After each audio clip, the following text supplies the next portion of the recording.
ঝিকরগাছা উপজেলা বিএনপির নবনির্বাচিত সভাপতি সাবিরা নাজমুলকে শিমুলিয়া ইউনিয়ন বিএনপির পক্ষ থেকে সংবর্ধনা।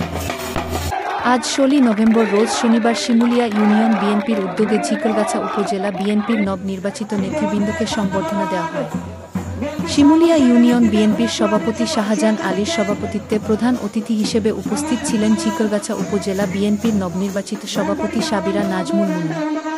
বিশেষ অতিথি হিসেবে উপস্থিত ছিলেন নবনির্বাচিত সাংগঠনিক সম্পাদক জনাব মুরাদুন্নবী মুরাদ ও কাজী আব্দুস সাত্তার।